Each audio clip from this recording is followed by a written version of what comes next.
Have either of you ever seen a UFO? I've seen something that could possibly have been a UFO. It was a strange light in the sky. I couldn't explain it any other way. I wasn't the only person who saw it.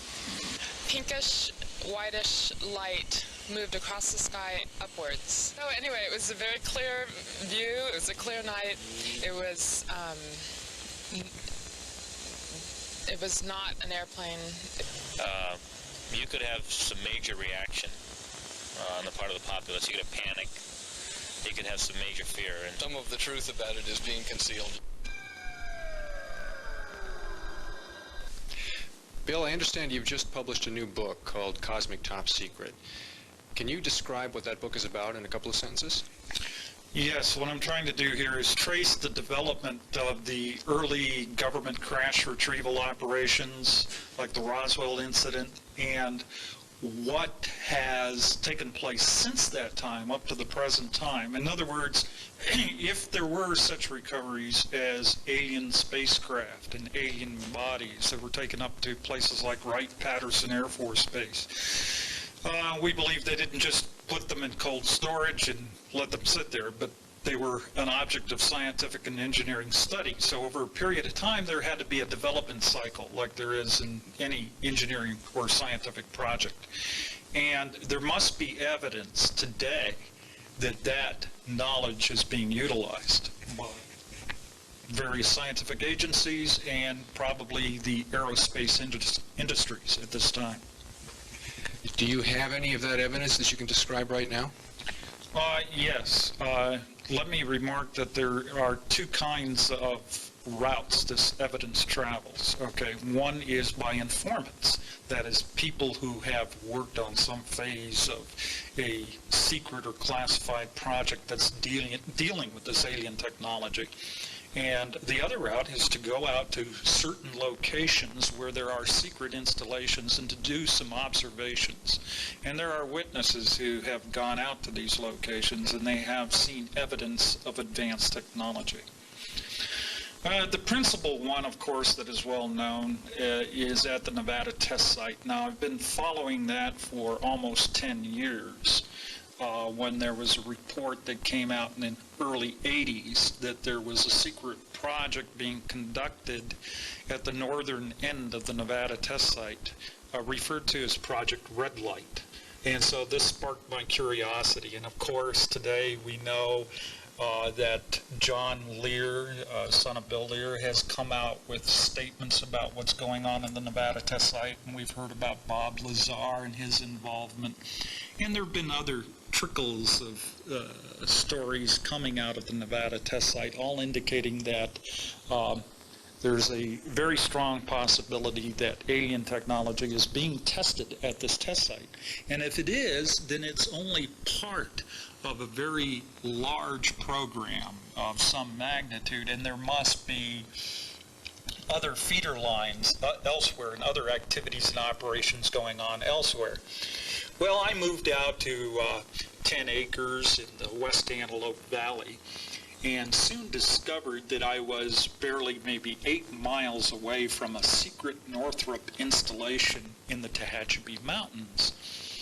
And this installation came to my attention during a period of time in the summer of 1988 when a couple, the man whose name is Ray, was an inspector on the B-2 project at Northrop, okay, and he had gotten off a swing shift, and he and his girlfriend Nancy had gone up on this plateau, which is just outside of the perimeter fence area of this secure installation up there in the saddle of the mountains, and they saw a very strange object at about 1 o'clock in the morning when they were up there just looking at the lights, the stars, and what have you. And they saw what they described as being approximately a basketball-sized glowing orb rise out of the ground, okay, and gain some elevation, and it was to the east of them less than about 100 yards away, and it just kind of sat there flashing, and there were electrical sparks coming off of it, and they were observing this for some minutes when next they noticed that the first dawn rays of sunlight were coming up over the eastern horizon, and they had some missing time. And Ray was put under hypnosis, and he told a very bizarre tale of being taken underground to what appeared to him to be a military installation. There were electronics, there were console panels, there were military uniformed men walking around, and he saw Nancy being put on this table, and surrounding the table were what he described as little gray alien beings, the typical large-headed, almond-shaped eyes, what have you. And at that point in his narration, he got very emotional, and he seemed to be blocked mentally in recalling the details of what happened to Nancy. He was very disturbed about this, and I considered that he was going through some genuine emotion. Now, they reported this, by the way, to somebody at Edwards Air Force Base because they thought, what's going on here, right? And they had some harassment afterwards, and they decided to withdraw, and they wouldn't even talk to me anymore. And just a few short months after that, on the night of the 26th of October, 1988, two very large boomerang-shaped objects flew over the West Valley, accompanied by about 17 discs. And they flew over this installation in the Tehachapi's, and it grew very active after their flyover. And these objects were also seen later that night in the Fresno area, and it made the newspapers. Okay, and I've been told even by one of the engineers there, and he was very convincing, and he said, boy, if people do not believe that these aliens exist, I can assure you that they do. If what you're saying is true, it paints a very disturbing picture of government activity and obviously things that the American public know very little about. Can you summarize what you would like to advise the American public in terms of how to respond to this information? I think what we need to do, of course, is air all of the testimony and all of this information as much as possible through the media, and see what we can do to bring pressure for a congressional investigation of some kind. And in fact, I understand, as in regards to the Roswell incident, in regards to the testimony of these people, they're trying to record all of that and bring it to the attention of some of the congressmen involved, in order to at least see that some kind of ethical oversight might be implemented over some of these programs. I think it's important that that be done, and I think that it's important that the public be made aware, not of national security secrets so much as just the fact that we do have an alien presence and that we are developing this technology, and be assured that we're not developing this technology for some malevolent purpose. Thank you, Bill Hamilton, author of Cosmic Top Secret. Would you hold your book up for the camera, Bill? How much does it cost, and where can you get it? Okay, this will be $8.95 when it's in bookstores. You can order it mail order from Inner Light Publications in New Brunswick, New Jersey.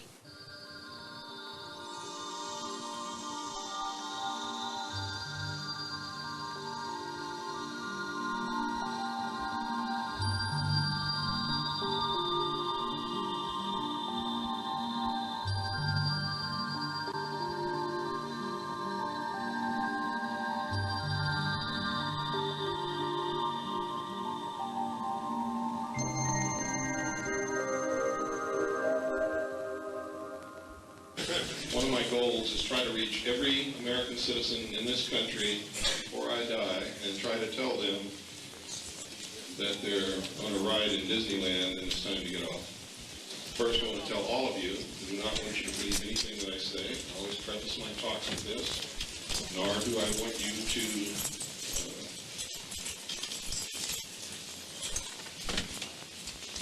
disbelieve either. What I want you to do is maybe take some understanding from what I have to say, that you need to investigate yourself and attempt to find your own truth, because that's where the answer lies, That's where the answer has always been, and that's where we've fallen down as a people. We have stopped investigating. We have stopped searching for the truth. We have stopped reading. We have stopped reading opposing viewpoints and listening to opposing voices. And we have become a nation of sheep who are following who knows what, but who knows where.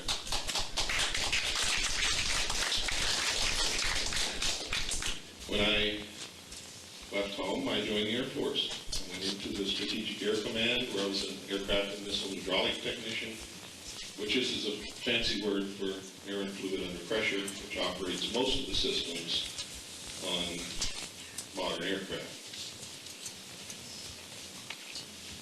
While in the Air Force, I met people who told me, after they had had quite a few beers under their belt, or whatever it was that they drank, and to be honest, I was drinking also, and also had quite a few under my belt, they would tell me stories of having participated with teams that recovered crashed extraterrestrial spacecraft, not of this Earth, and transporting these craft to secret military installations where they would be studied, or from there transported on to somewhere else.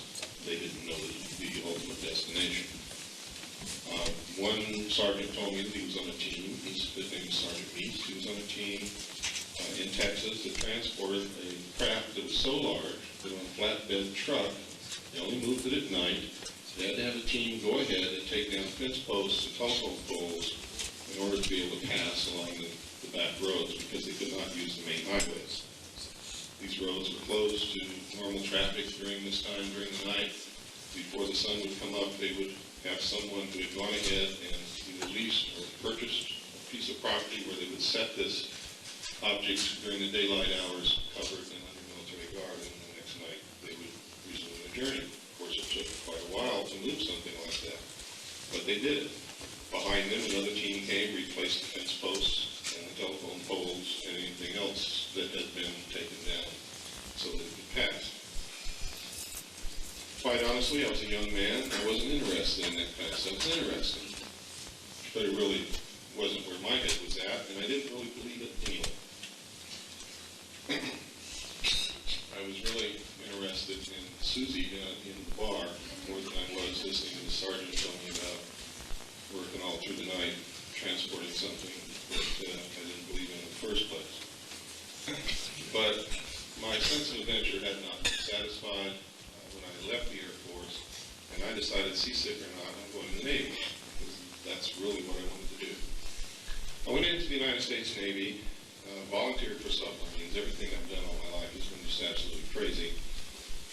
Got submarines. Was stationed on the USS Tyro, SS 416, Pearl Harbor submarine base in Hawaii, where during a transit from the Portland, Seattle area to the Pearl Harbor submarine base, as the port lookout, I witnessed an object, it was a disc-shaped object, commonly called a flying saucer, come up out of the ocean, tumble on its axis, and disappear into the low layer of clouds. I was dumbfounded. All my life I'd heard stories about these things and didn't believe it. And here I was looking at one, and it was the size of an aircraft carrier. And before I could even raise my binoculars off my chest this time, either the same object or another one just like it came down out of the clouds, and it was like a hole just opened up into the ocean, and this thing just followed right into the hole. Ensign Ball's mouth dropped to his chest, his binoculars dropped. He turned around and looked at me and said, "This had to happen on my watch." And we still don't know to this day why it happened or what was going on, but I do know this. I know that it was metal and that it was a machine. And that we were not suffering from optical illusions, delusions, insanity, or anything else. It was metal, it was a machine, it was intelligently guided. The only question in my mind was who the hell was flying the damn thing? We were told that it was classified, that we were not to discuss it, not even amongst ourselves. Now, After I left Vietnam, I was sent to serve on the intelligence briefing team, Commander-in-Chief of the United States Pacific Fleet at Makalapa, Hawaii. At that time was Admiral Bernard Clary. And I served there between the years 1970 and 1973. Also stood petty officer of watch duty in the command center, during which time I was the designated speak-out operator for the crypto machinery in the command center message center. So my primary duty was to serve on the intelligence briefing team, my secondary duty, which was watchstanding. While I served on this briefing team, I saw top secret compartmentalized information that told me that extraterrestrials are real, that they're here, that UFOs are machines, not things from other dimensions or blobs of plasma or anything else, but machines that these beings fly. Now, I'm also going to tell you that I don't know if that's really the truth or not, because I have found reference to a plan that goes all the way back to the beginning of this century, a plan by the secret societies that really control the governments of this world to create an artificial alien threat from outer space in order to unite all of humanity in a one-world government to face that artificial threat from outer space.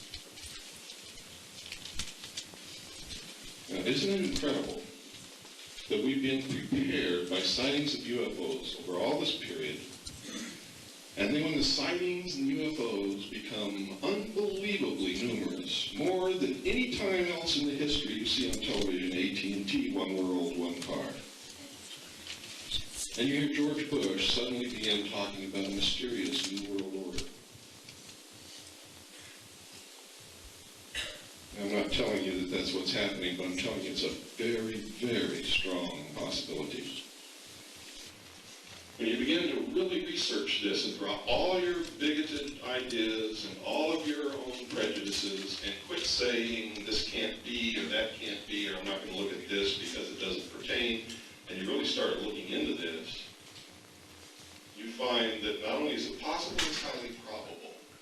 You also find that there's tremendous evidence exists that extraterrestrial visitation is taking place. You see, I don't know the answer, and I don't pretend to, but I am after the truth. And I am really concerned about the United States of America and about our Bill of Rights and about our Constitution, and that's what drives me. I don't really care about all the other stuff. And I think it'd be real neat if extraterrestrials are here. It'd be the most significant thing in the history of mankind. But I'm going to tell you this. If they're real, they're going to be used as an excuse to take away our rights and form a one-world socialist totalitarian government that's been in the planning and can be proven beyond any shadow of a doubt it's going to happen. And it's in process of taking place right before your very eyes at this time.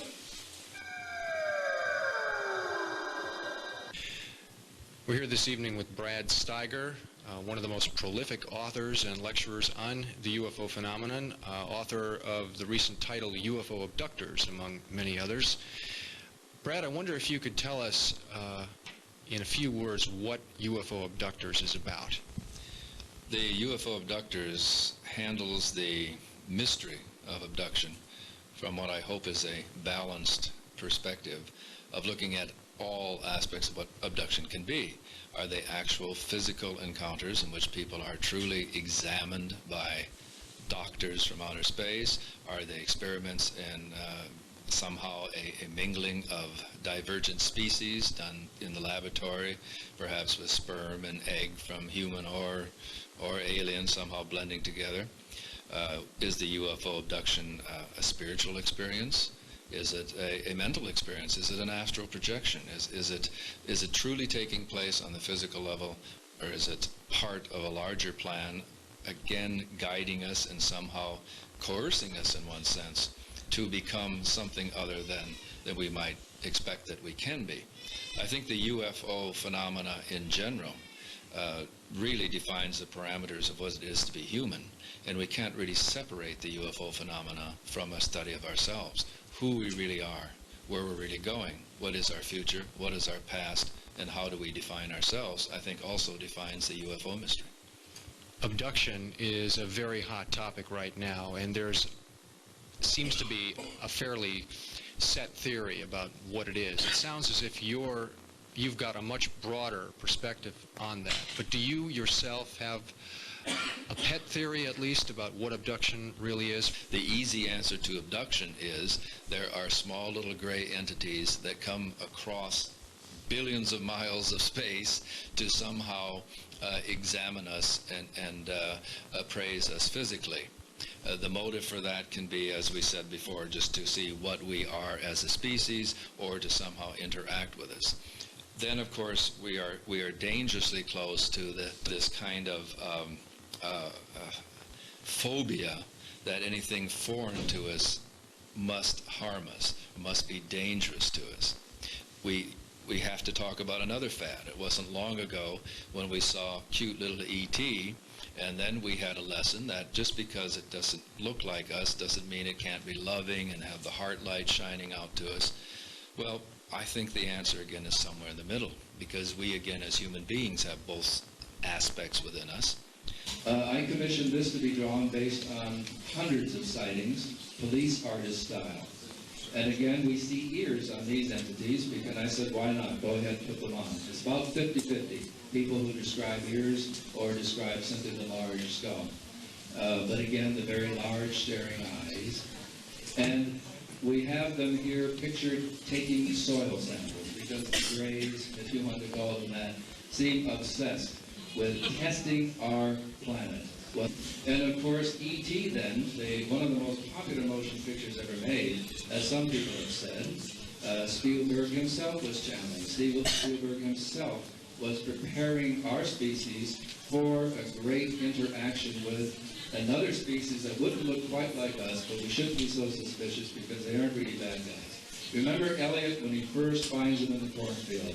I mean, he is frightened. He is, and when we see that long black reptilian thing squeal, we jump too.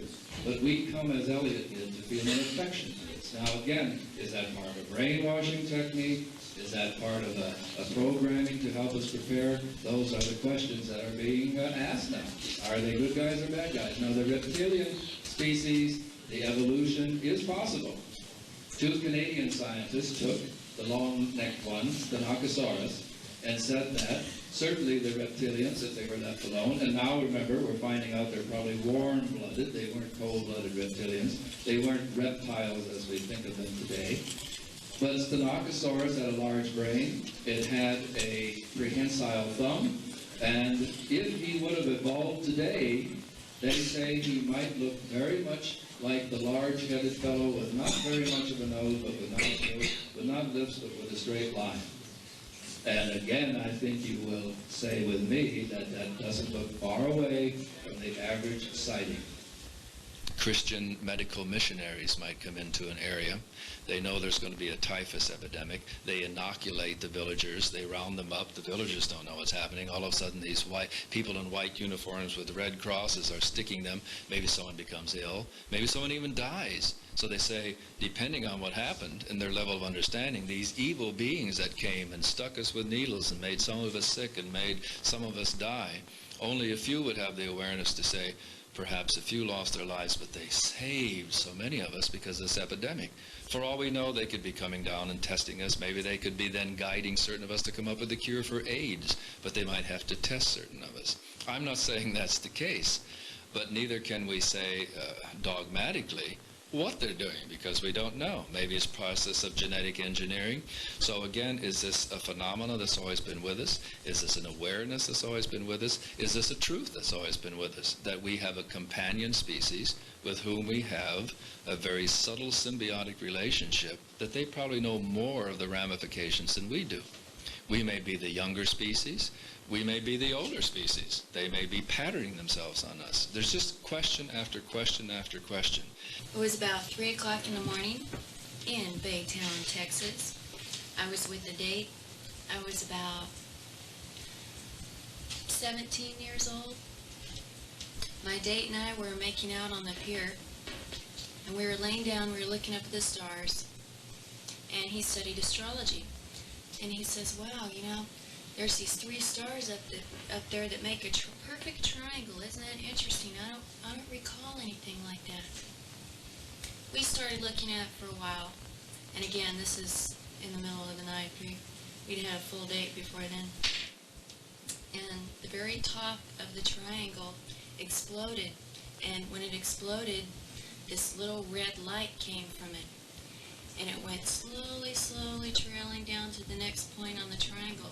When it got there, it exploded, and then another green, like a green tiny star, traveled over to this one.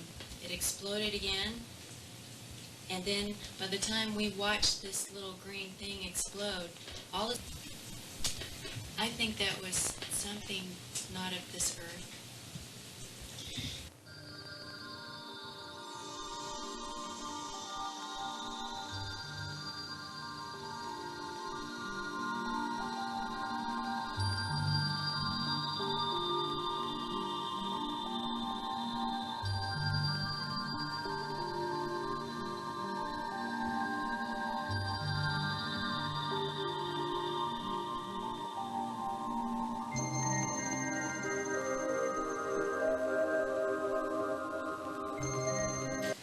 The alien presence is absolutely for sure, and it is a source of great concern.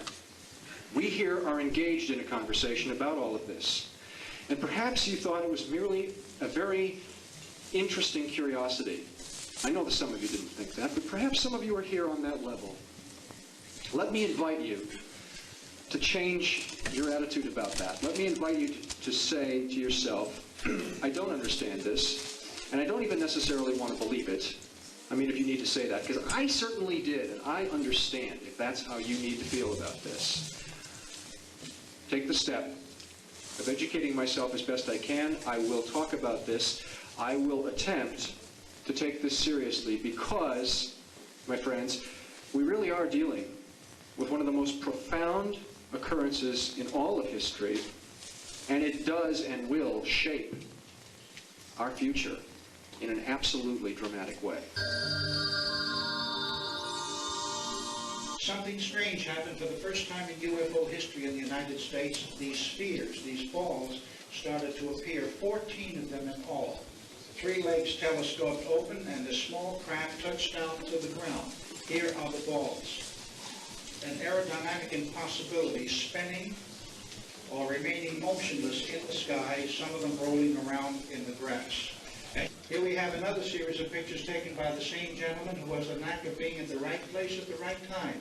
And many UFO debunkers are so envious of this man it isn't funny. As this started coming closer to the ground, he kept taking pictures of the craft over his truck. It opened like a clam, exposing a series of portholes or windows. NASA is famous for keeping secrets. During the Truman administration, unidentified flying objects were photographed circling what's called restricted air, corridors. In Washington, you're not allowed to fly anywhere near the official buildings. The funny thing about this story was when our airmen were sent up to investigate, they could not visually make any contact with these objects at all, but yet they were still viewed from the ground, and the pilots couldn't see them. And as the story goes, suddenly the planes found themselves surrounded by these UFOs, and that night many of those pilots got religion. Next. Here we go. Over restricted area in 1952. Here we have a strange case of a UFO that landed in a place called Milan, Italy. My wife and I were over there not too long ago. The witnesses claim that they saw this thing land in the snow. They had just come from high mass, and they were running toward the object, and they saw this person slip out of the object, slide down the right side of it. Looked like he was encased in some kind of a space outfit, very similar to astronauts and cosmonauts. And they were running toward the object, toward the person, screaming at the top of their voices in the Italian tongue, "Welcome, we're glad to see you. Come over to our house and have spaghetti," or stuff like that. With one jump, this space person evidently didn't like spaghetti, so he jumped on and into the craft. The craft rose 500 feet, turned a brilliant red, and shot over toward the city of Rome.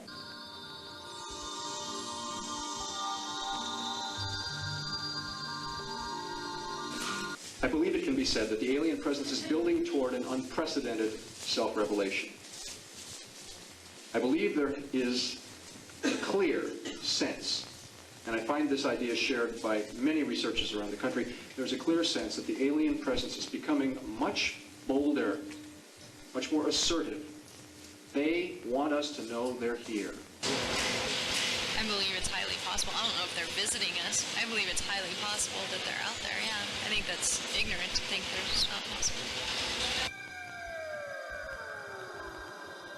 So you're saying that you have personally viewed objects on the moon that are not just part of the moon? That's correct. I had a sighting with 8 people.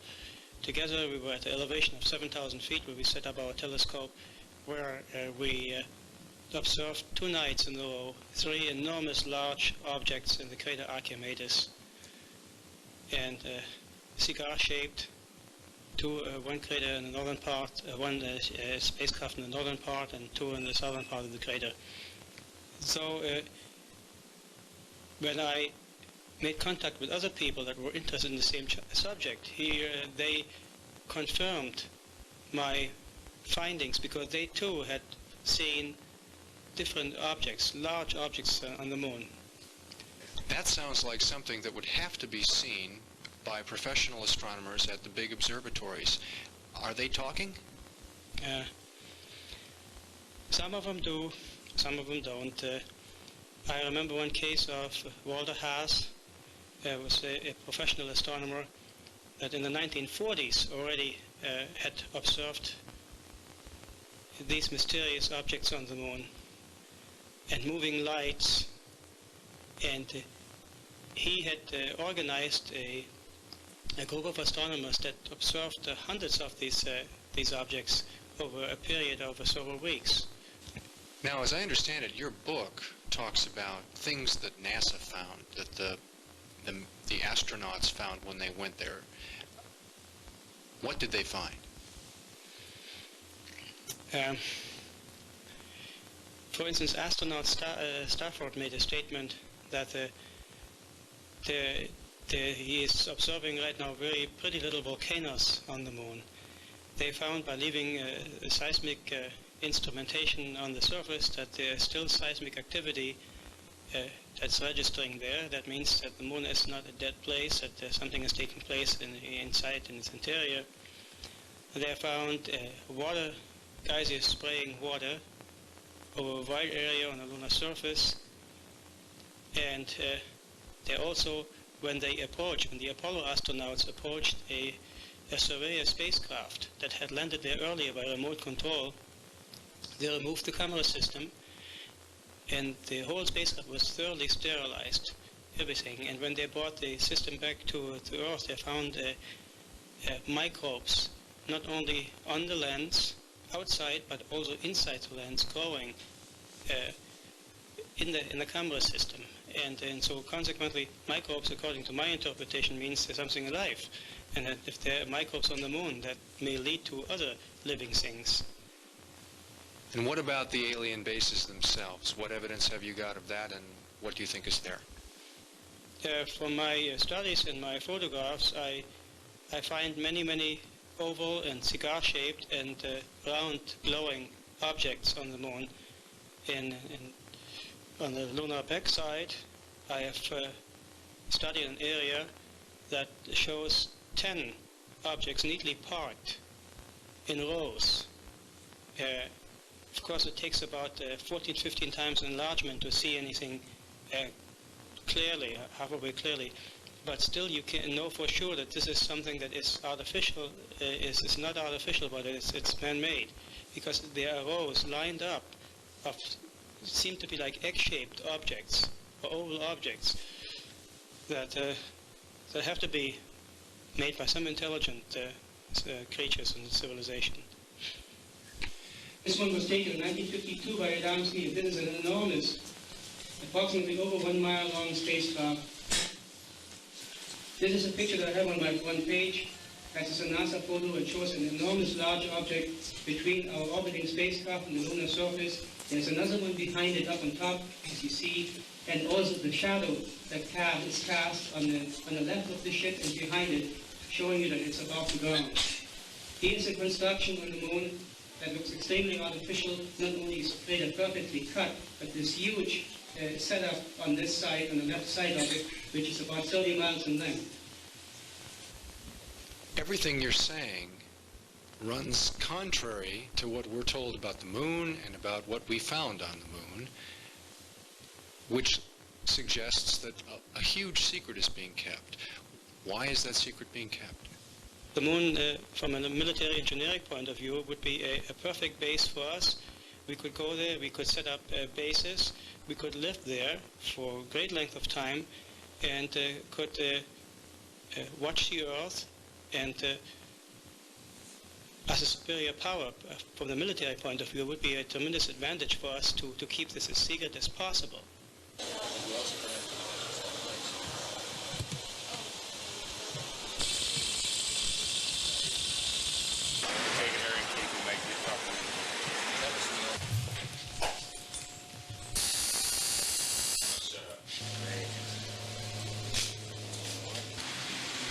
Good. That's nice. Hold it. Okay. Let's see. Something like it was just bright, like a bunch of bright lights, 6 different types of lights, and then they came down, and there was cars that met the lights. Did you bring glasses? That had to do with the government. Oh, okay. Like I think it was in Dakota, North or South Dakota, and or maybe somewhere like that. And there was like government cars that met with these. Yeah.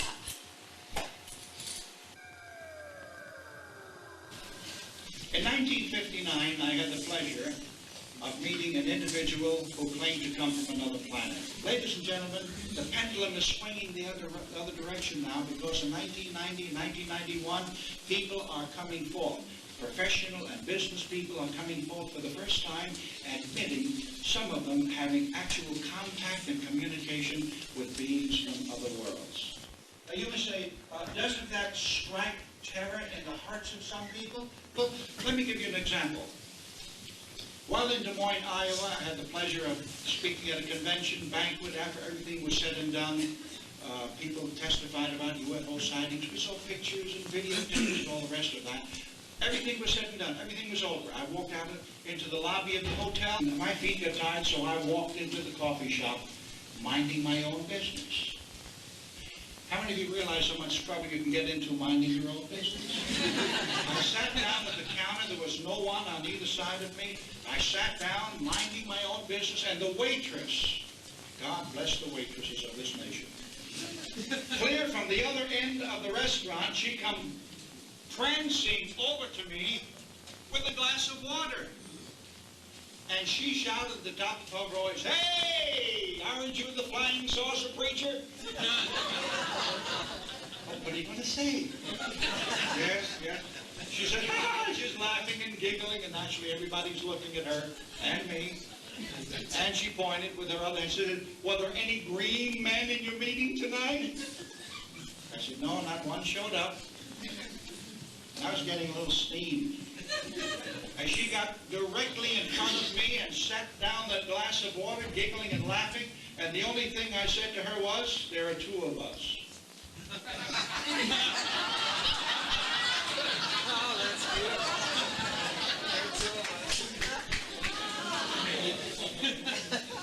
She examined the empty seat to my right, the empty seat to my left, and her chin began to quiver and her tongue quivering. She leaned over the counter and she said, "Do anything." I said, yes, my wife will be in just a moment.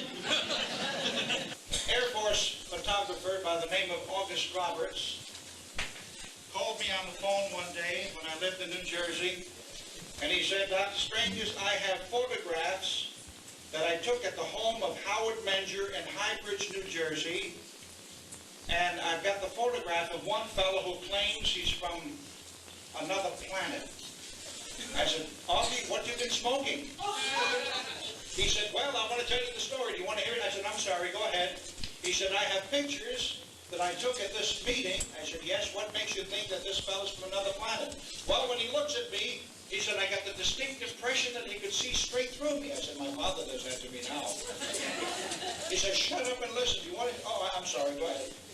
I said, what else? He said, the man has a tremendous IQ. He could speak every known language of all the people who were assembled at that meeting, and at that meeting there were about 11 or 12 languages, foreign languages represented, and he spoke to them fluently in their own language. I said, what else? He said, the man looked so spacey. I said, what else? He said, the fellow had no fingerprints on either hand. Oh, that I want to see. And then without warning, to my right, here comes a figure of a man toward me with his hand outstretched, whose picture I've been carrying with me for over a year. And with his hand outstretched, he said, hello, Frank. How are you? Augie has said that he had soft skin and that he had no fingerprints. So before I let go of his hand, I took the liberty of examining his fingertips, and they were all bald as a peeled boiled egg. No fingerprints. His skin was soft like a lady's skin, like a baby, but it was the grip of a man. How many of you know what I mean by a man's grip? A strong, good, healthy grip. Do you ever shake hands with someone and you're afraid that they would bury that dead fish someplace?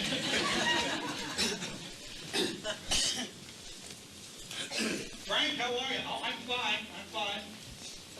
And then my questions began, what is your name? My name is Valiant. You have a last name? You said Thor, T-H-O-R. I immediately thought of Buck Rogers' comic strip. And he knew what I was thinking.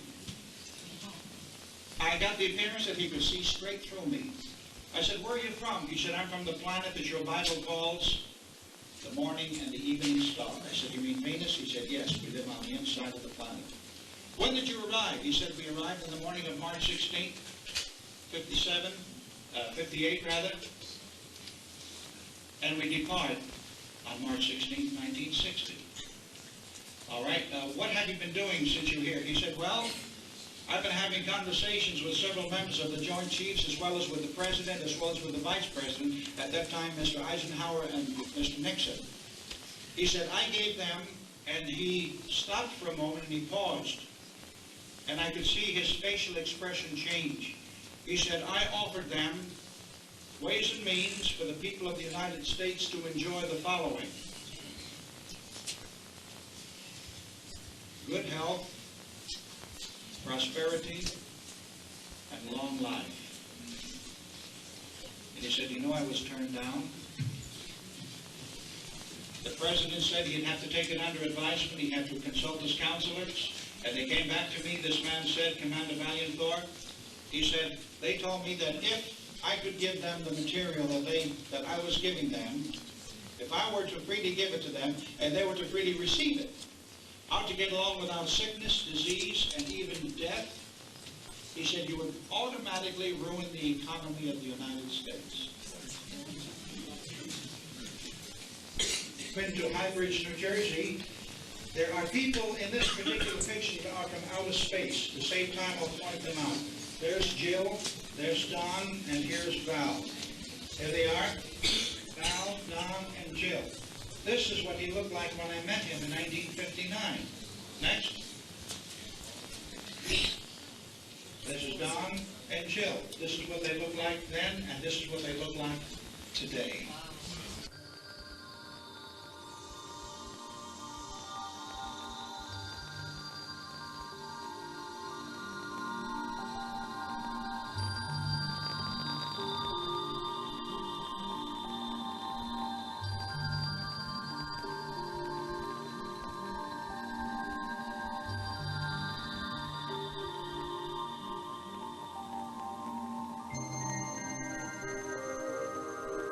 But my concern is it possible that the things, if we are seeing something, is it possible that these are Earthlings coming back to visit the present?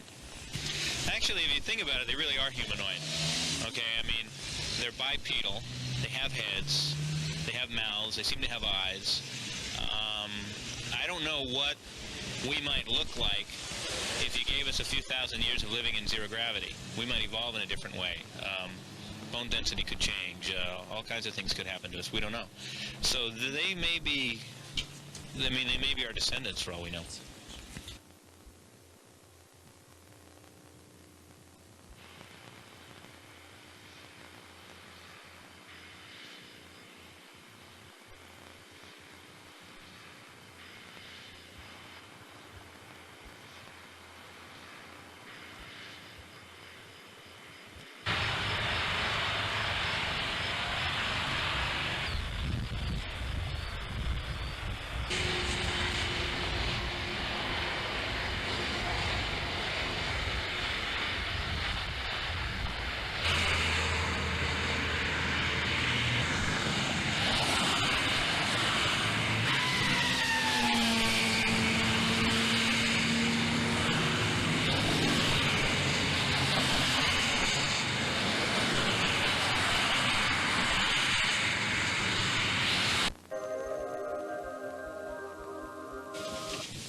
Stab at this, trying to decode these, trying to find out what's making them, who's making them, what's making them, why they're here, what they're saying. So we don't have the absolute answers. And this became the most famous crop formation in the world. And all of these, the majority of these crop circle formations in England are found somewhat near places like Stonehenge, Avebury, Silbury Hill, the West Kent Long Barrow, and other strange megalithic monuments. This is one of the spurs. This was not done in a swirling pattern. Here, the crop is just flattened, bang, in one direction, then it just stops. So there's a certain amount of control going on. Now this made it rather tough for one of the theorists, Dr. Meaden, who theorized that first the whirlwinds were making these. And if you've ever seen what a tornado does, I kind of think you might doubt that. Be a very controlled, disciplined whirlwind. And then he began to theorize there was a thing called a plasma vortex, which is an unproved item in the first place, that had charged ionized plasma particles whirling that would, in a very disciplined way, make these crop circles. So then they started having spurs like this. It got to be pretty tough to argue that because those were not circular. Now, the circles started like this. It's called a singleton. Then they go doublets, overlapping doublets, triplets in line, quintuplets, quadruplets, triangular sets, triplets, then individual spurs, and satellites, defective ones, not many of those.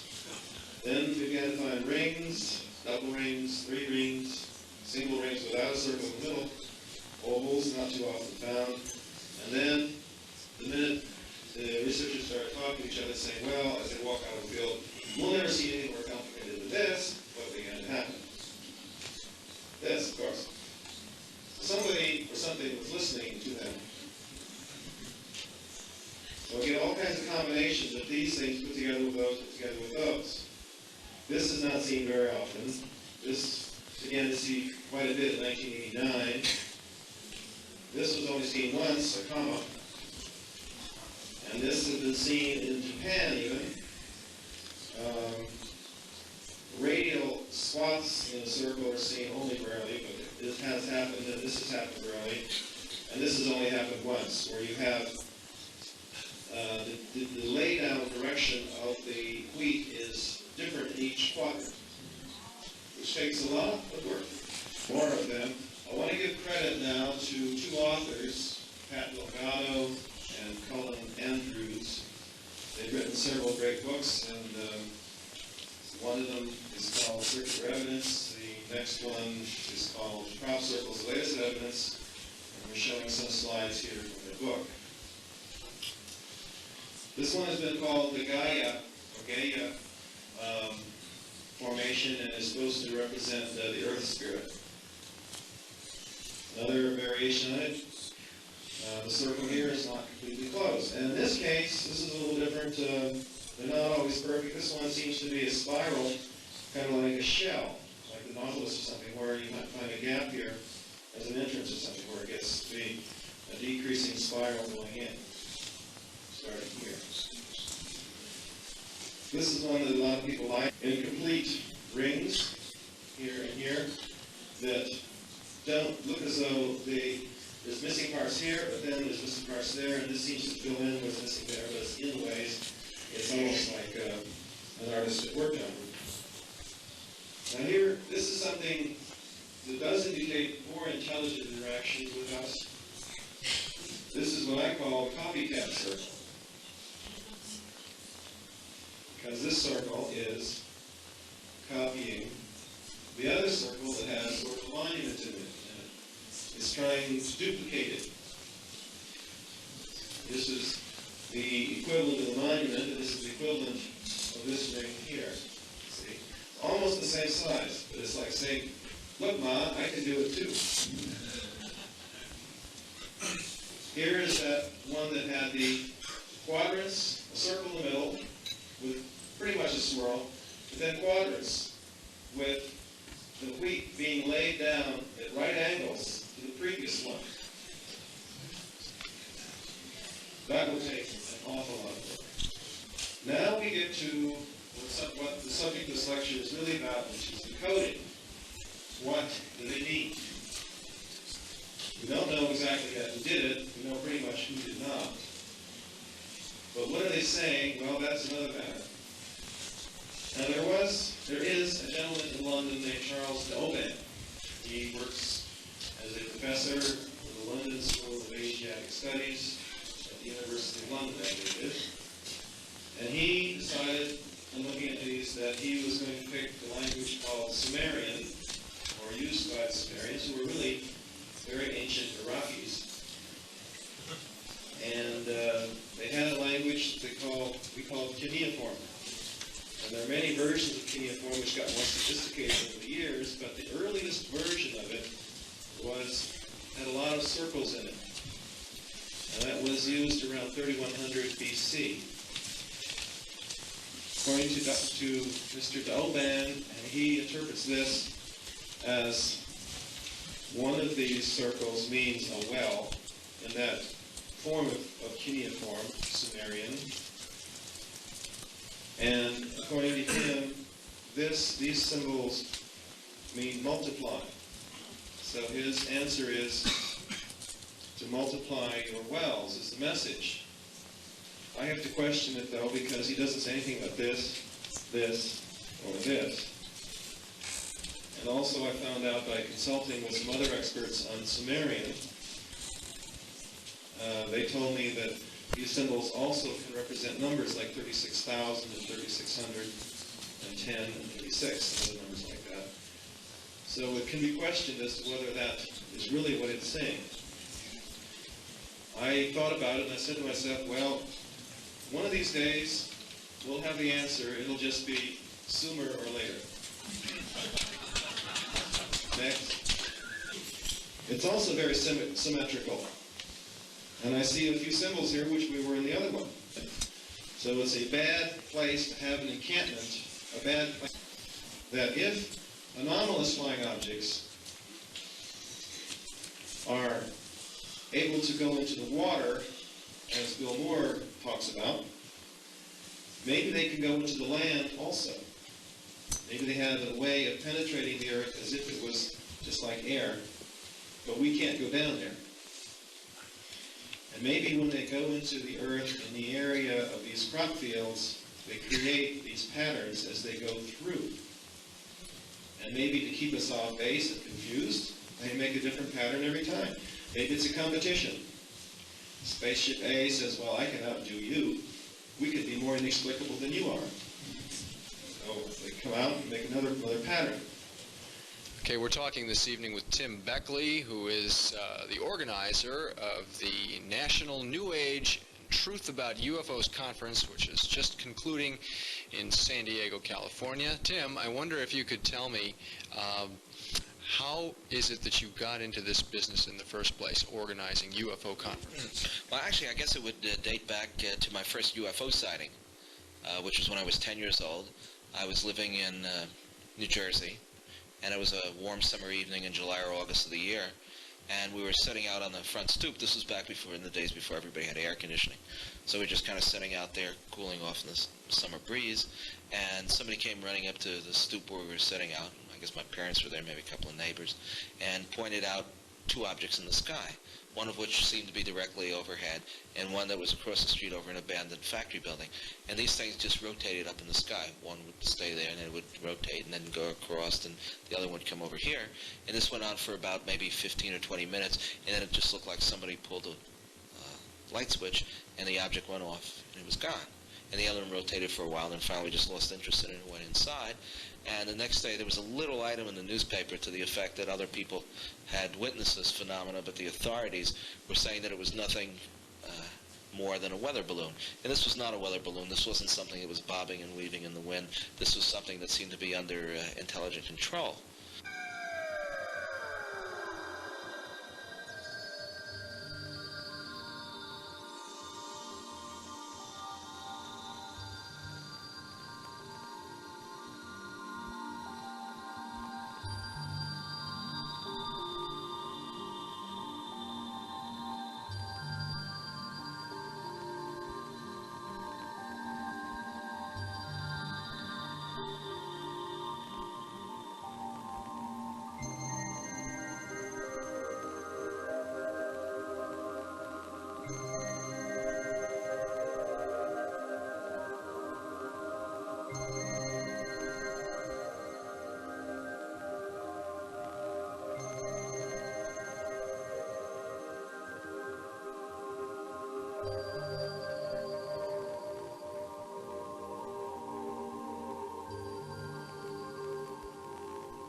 How long have you been in this business, by the way? Since I'm 14. Since you were 14, you started what? I started when I bought a Steckling mimeograph machine. And you started publishing things? Yes, yeah. I had a newsletter. It was called the Interplanetary News Service Report. This guy knew. This guy understood his calling. That's wonderful. Yeah. That's. Oh my God! I should have been run over by a car or something. That's really wonderful. Okay. I mean, can you imagine if I put this much energy into something real? I mean, I enjoy doing it. I get a kick out of it. That's not the only stuff that I do, but I mean, over the years I've been involved in a lot of nonsense. This somehow I end up doing this. It's my call, I guess. Are we ready there? We're ready to roll. Now we've used the best material. We'll never be able to repeat this. We'll have to do it again. I got it all. We'll draw it out. We'll draw it out. We ready there? We're gonna get started.